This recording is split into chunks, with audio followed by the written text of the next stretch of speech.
Enfin, du gaz butane produit au Gabon.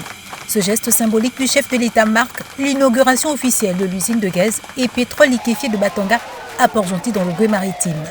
Accueilli par des salves d'acclamation à son arrivée, le chef de l'État est reçu par le Bota politico-administratif, dont naturellement le Premier ministre, chef du gouvernement, les membres du gouvernement et des autorités locales. Cette œuvre, après le pétrole, permettra, nous n'en doutons point, le développement économique et social de notre contrée, mais aussi de notre pays. Nous ne pouvons que nous en réjouir. Près de 35 milliards de francs CFA investis par la société pétrolière Perenco, installée au Gabon depuis plus de 30 ans et désireuse de diversifier et d'accroître sa production dans le pays. C'est l'occasion pour nous de vous faire un bref aperçu de cette stratégie gazière qui est en marche au Gabon et dont ce jour marque une étape clé dans son développement. La transition énergétique y a commencé depuis plusieurs années avec la volonté commune de l'État et de Perenco de valoriser localement les ressources gazières. Ainsi, depuis 2006, Perenco a investi pour permettre la production, le traitement et le transport de plus de 50 millions de pieds cubes par jour de gaz en 2023.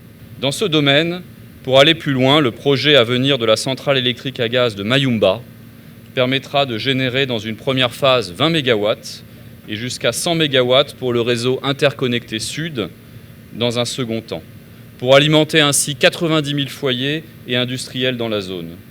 Vous pouvez compter sur notre engagement à mener à bien notre partie du projet avec des infrastructures sur nos champs en mer au sud du Gabon pour permettre une alimentation stable en gaz traité.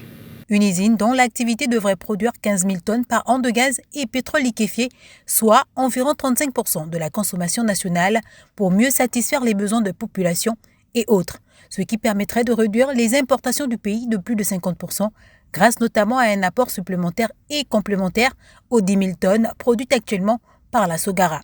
L'objectif étant de parvenir progressivement à l'autosuffisance en gaz butane au regard des 40 000 tonnes importées par an, voire pourquoi pas l'exportation dans la sous-région. En ayant choisi d'investir plus de 50 millions de dollars dans ce projet novateur et en annonçant la construction de l'usine de gaz naturel liquéfié du Cap Lopez et de la centrale à gaz de 100 mégas à Mayumba, vous envoyez un message fort à l'endroit des investisseurs non seulement nationaux et étrangers, en indiquant que notre pays demeure une terre d'opportunités et d'affaires, grâce à un potentiel en ressources énergétiques avérées et à une attractivité socio-économique bien établie. Le secteur des hydrocarbures demeure un pan vital pour le développement de notre pays et la réalisation de la justice sociale au bénéfice de l'ensemble des populations.